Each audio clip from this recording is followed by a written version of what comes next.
আপনারা কি কখনো এমন কোনো সমুদ্রের কথা শুনেছেন যার পানি নীল নয় বরং রক্ত লাল, কিংবা এমন কোনো জলরাশির কথা যা ইতিহাসের পাতায় হাজার বছর ধরে এক মহাবিস্ময় হয়ে দাঁড়িয়ে আছে?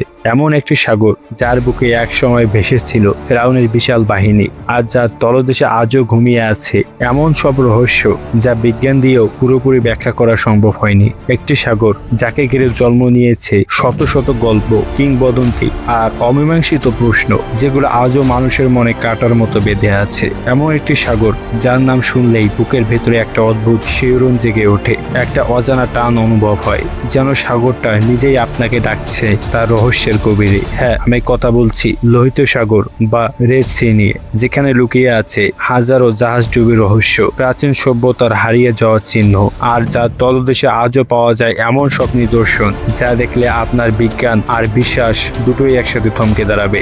আজ অদৃশ্য অন্তরালে আমরা উন্মোচন করতে যাচ্ছি লোহিত সাগরে সেই ভয়ানক অথচ রোমাঞ্চকর সব রহস্য। তাই ভিডিওটি এক সেকেন্ডও মিস করবেন না, কারণ আজকের পর্বটি আপনার কল্পনাকেও ছাড়িয়ে যাবে। প্রথমেই মনে প্রশ্ন আসে, এই সাগরের নাম লোহিত সাগর কেন? এর পানিকে আসলে রক্তের মতো লাল? মজার বিষয় হলো সাধারণ অবস্থায় এর পানি নীলই দেখায়, ঠিক অন্য যে কোনো সাগরের মতো, কিন্তু বিজ্ঞান বলছে ভিন্ন কথা। এই সাগরের তলদেশে বাস করে ট্রাইকোডেসমিয়াম এরিথিয়াম নামক এক বিশেষ ধরনের নীল সবুজ শৈবাল। এই শৈবালগুলো যখন দলে দলে মারা যায় কিংবা তাদের বংশবিস্তার হঠাৎ করে অনেক বেড়ে যায়, তখন পুরো সাগরের পানি ধীরে ধীরে তামাটে লাল রং ধারণ করতে শুরু করে। প্রথমে হয়তো একটু একটু করে রং বদলায়, তারপর ধীরে ধীরে পুরো সাগর যেন আগুনের রং ধারণ করে। দূর থেকে দেখলে মনে হয় কেউ যেন বিশাল এক তুলি দিয়ে সাগরের বুকে লাল রং ঢেলে দিয়েছে। সূর্যের আলোয় যখন এই লাল পানি ঝিলমিল করে, তখন দৃশ্যটা এতটাই অলৌকিক লাগে যেন চোখ সারানো যায় না। আর এই অসাধারণ দৃশ্য সম্ভবত হাজার বছর আগের মানুষদের চোখে এই সাগরকে করেছিল লোহিত বা রক্তের মতো লাল। ভাবুন তো, মাঝ সমুদ্রে হঠাৎ চারপাশের পানি লাল হয়ে গেলে আপনার কেমন লাগবে? সেটা কি ভয়ের নাকি বিস্ময়ের? আর সেই দৃশ্য দেখে প্রাচীন মানুষরা কি ভেবেছিল সেটাই বা কে জানে। কিন্তু শুধু রঙেই এই সাগরের শেষ রহস্য নয়। লোহিত সাগরের কথা উঠলে ইতিহাসে সেই অলৌকিক ঘটনার কথা না বললেই নয়, যা শুধু বিশ্বাসীদের হৃদয় নয়, বিজ্ঞানীদের মাথাও ঘুরিয়ে দিয়েছে বারবার।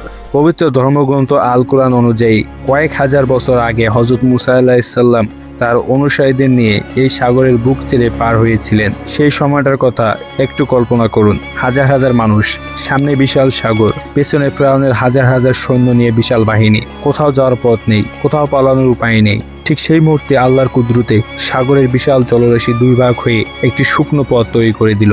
দুই পাশে দাঁড়িয়ে রইল পানির বিশাল দেয়াল, আর মাঝখান দিয়ে হেঁটে গেলেন মুসা আলাইহিসসালাম এবং তার অনুসারীরা নিরাপদে নির্ভয়ে। কিন্তু যখন ফেরাউন এবং তার অহংকারী বিশাল বাহিনী সেই একই পথ দিয়ে তাদের ধাওয়া করতে নামলো, তখন পানি আবার একত্রিত হয়ে গেল। মুহূর্তের মধ্যে সে পথ হারিয়ে গেল, আর সেই বিশাল জলরাশির নিচে চিরতরে সলিল সমাধি হলো ফেরাউনের। পুরো বাহিনী মুহূর্তের মতো তলিয়ে গেল সাগরের গভীরে। অহংকারের কি পরিণতি! ইতিহাস এর চেয়ে আর বড় সাক্ষী কোথাও রেখে যায়নি। এটি কেবল ধর্মীয় বিশ্বাস নয়, এটি লোহিত সাগরের পরিচয়ের একটি অবিচ্ছেদ্য অংশ, যা এই সাগরকে পৃথিবীর অন্য সব সাগর থেকে আলাদা করে রেখেছে।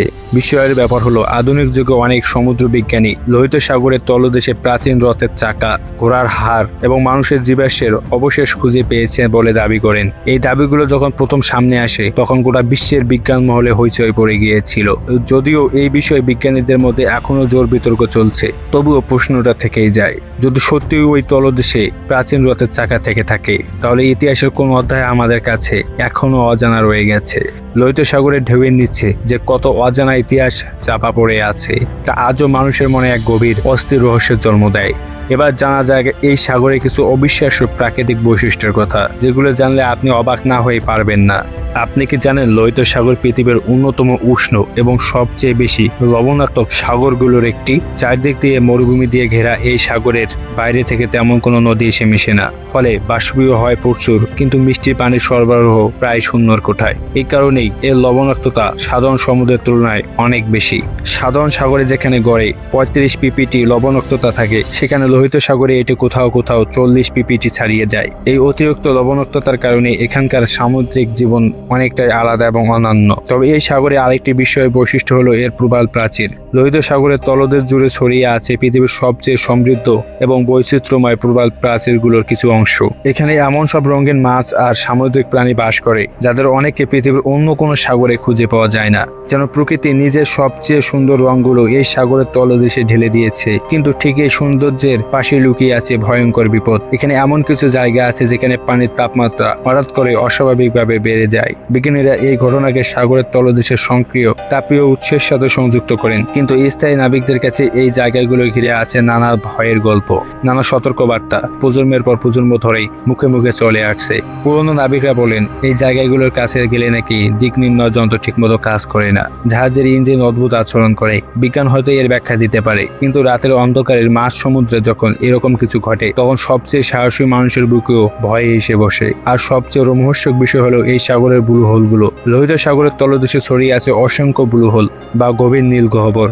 এগুলো দেখতে অপার্থিব সুন্দর, নীলের বিভিন্ন শেডে ঝলমল করে, যেন প্রকৃতি নিজের হাতে এঁকে রেখেছে। তাই ডুবুরিদের কাছে এগুলো যেন স্বর্গের মতো আকর্ষণীয়। তেমনই হয়ে ওঠে মৃত্যুর ফাঁদও। মিশরের দাহাবের কাছে অবস্থিত ব্লু হোল পৃথিবীর সবচেয়ে বিপজ্জনক ডাইভিং স্পটগুলোর একটি হিসেবে পরিচিত।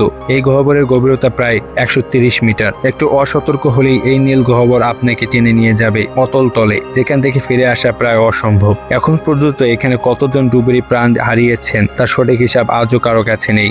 স্থানীয়রা এই জায়গাটাকে ডাকেন ডুবুরিদের কবরস্থান নামে। নামটা শুনেই বুঝতে পারছেন এই গহ্বরটা কতটা নির্দয়। আজকের দুনিয়ায় লোহিত সাগর বিশ্বের অন্যতম গুরুত্বপূর্ণ বাণিজ্যিক পথ। ইউরোপ থেকে এশিয়া প্রতিদিন হাজারো জাহাজ এই পথে যাতায়াত করে। সুয়েজ খাল হয়ে এই সাগর পৃথিবীর অর্থনীতিকে সচল রেখেছে প্রতিটি মুহূর্তে। বিশ্বের মোট সামুদ্রিক বাণিজ্যের প্রায় 10 ভাগ এই পথ দিয়ে চলে। কিন্তু এই ব্যস্ত জলপথে শান্ত পানির নিচে শুয়ে আছে শত শত ধ্বংস হওয়া জাহাজের কঙ্কাল। কোনোটা ডুবে গেছে যুদ্ধে, কোনোটা ঝড়ে, কোনোটির কারণ আজও জানা যায়নি। এই জাহাজগুলো কেন ডুবেছিল?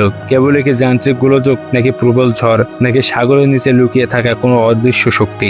আজও অনেক অভিজ্ঞ নাবিক দাবি করেন রাতের গভীরে অন্ধকারে লোহিত সাগরের বুকে অদ্ভুত সব আলো দেখা যায়। সেই আলো কোথা থেকে আসে কেউ জানে না। কেউ বলেন এটি জৈবিক আলো, কেউ বলেন এটি তলদেশের গ্যাসের প্রতিফলন। কিন্তু যারা নিজের চোখে দেখেছেন তারা বলেন সেই আলো দেখলে বুকের ভেতরে একটা অজানা ভয় এসে বসে, যা ভাষায় প্রকাশ করা যায় না, শুধু অনুভব করা যায়। তাহলে বন্ধুরা, লোহিত সাগর কি কেবল একটি জলরাশি? না, এটি একটি জীবন্ত ইতিহাস।